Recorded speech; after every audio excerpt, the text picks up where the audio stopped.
Mouth, and fancy seeing you here in June. I'm more than welcome, my friends, and especially my enemies. Come in, sit down, no touching. I don't do the touching. And welcome to Friday's edition of the dceu Daily. One of the most unique, fantastic, nuts things about being part of the Release the Snyder Cut campaign and the dceu fandom, which I'm very part of being a member of, is we are fucking crazy. There's no question about that. So we've had this big debate from Will Rowlings and John Aaron Garza about how much it would cost to finish the dceu. But now there's a bigger argument. It's not between them two, by the way, but apparently there's two cuts. One's, look, I don't know the exact length of them, but basically there's one that's about, I think, 2.5 hours, is it, or just under that? And there's one that's just about 3 hours or something like that.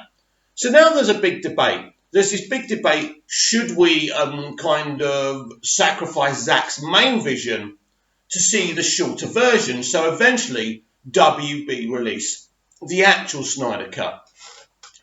That is not what the Release the Snyder Cut campaign is about. Release the Snyder Cut is not about releasing green screen footage or an unfinished movie or a shortened down movie. We want Warner Brothers to allow Zack to finish off his vision of Justice League, his complete vision. It was allowed to happen with Batman v Superman, the Ultimate Edition. They did that. But for some reason, out of stubbornness, because they fell out with Zack, they pushed him out of the project, it hasn't been easy to get that done. Now, Warner Brothers is changed. It's Warner Media now. We have Ann Sarnoff in charge. We have a better chance. But I think we're twisting the narrative when we start talking about which cut we should release. We want Zack's complete vision. And that's really all I have on the matter. And you can comment down below what you think. Do you think that you think tactically getting a shorter, nearly completed version released first? Look, I wouldn't mind seeing that. But I don't see why we can't have a Blu-ray set with both movies in it anyway. They could probably make more money out of that. But they can also make more money by putting the main version on HBO Max. So we'll see what happens. But Release the Snyder Cut is basically about getting Zack's vision of Justice League released. So we mustn't get confused. We mustn't get it twisted. That's what we should keep on doing. And I think Will Rowlands is absolutely spot on about that. Now, I want to talk about my pride for being a dceu fan. Do you remember the dark days when Batman v Superman was released and we were I think, feeling very low? Not because we didn't like the film, because we loved the film. This fandom loves this film because we're an intelligent fandom. We get what a great piece of work is. And Batman v Superman, whether it's the theatrical cut or the superior extended edition, is a great movie. We know that. But it was the mocking we got. It was the Martha gifts we had to put up with. Because it was about the MCU. I believe that Disney were a part of that. I think Disney and Marvel Studios were very, very scared of BVS. It was really a passive-aggressive move by Warner Brothers to do such a massive team-up. And teaming, having Batman and Superman in the same movie was a big thing. And Feige admitted that he was intimidated by this, and this is why he changed his mind and did Civil War. He wanted to make a similar movie. He did make a similar movie. It isn't a particularly great movie. Marvel fans talk about Lex Luthor being a bad villain. As bad as the villain that Civil War had? Are you being serious? Eisenberg's Lex Luthor was amazing in both cuts, but in the Ultimate Edition, yes, we did get to see his full plan, and he was the puppet master pulling the strings.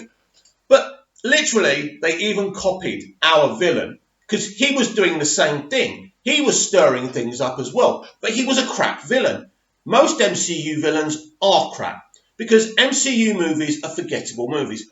Anyway, my point is, we've been through some very, very dark days.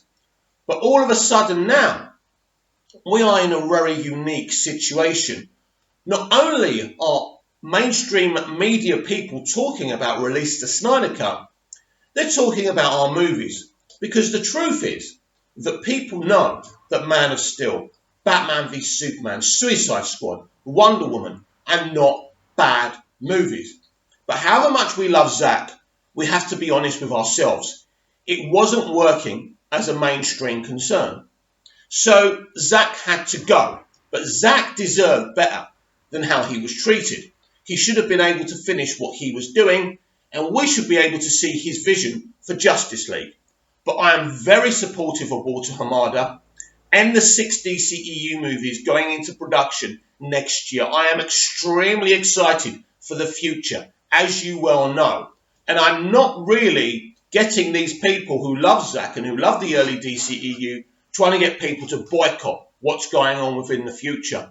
Who would have thought we would have had James Gunn, one of the great directors, writing and directing the Suicide Squad, a comic graphic novel, a bunch of graphic novels that he's a big fan of.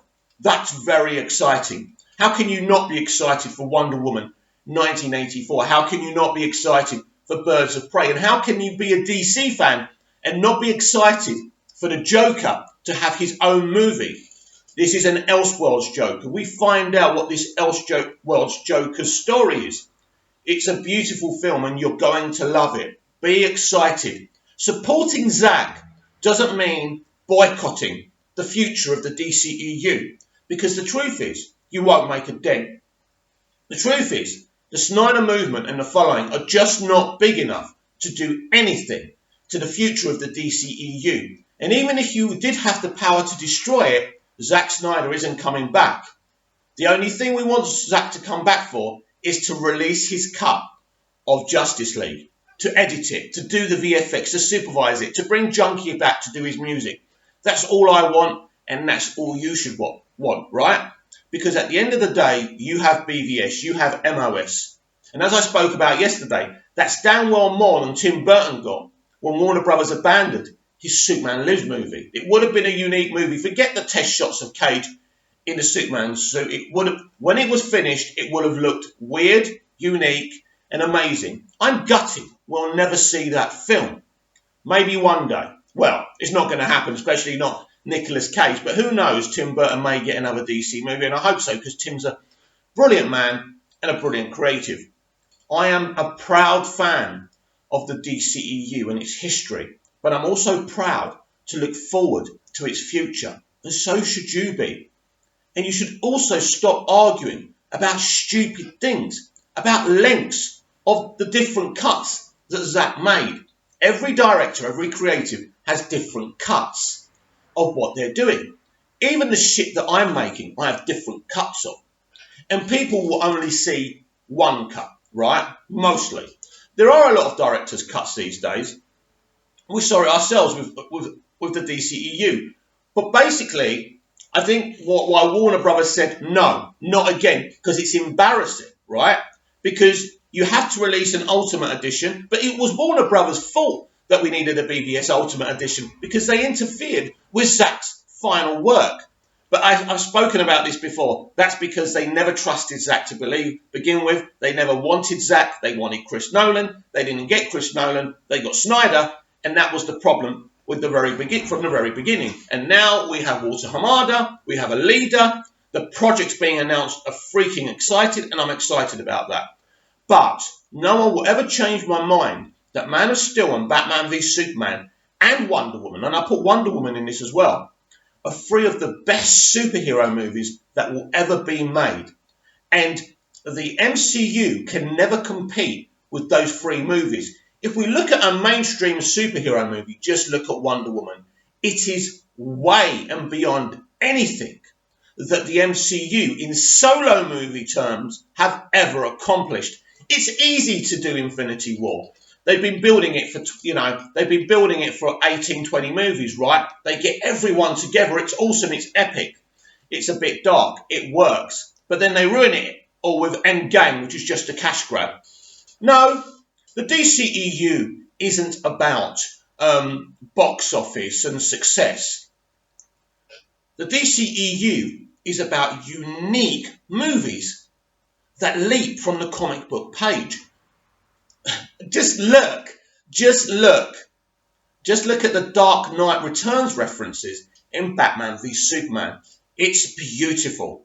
Zack Snyder is an artist, but we don't need him to come back to keep on making DCEU films to appreciate that. We have Man of Steel and Batman v Superman. No one will ever take them away from us. So it's about looking to the past and appreciating what Zack did, but also looking to the future, because I believe it's a very exciting one.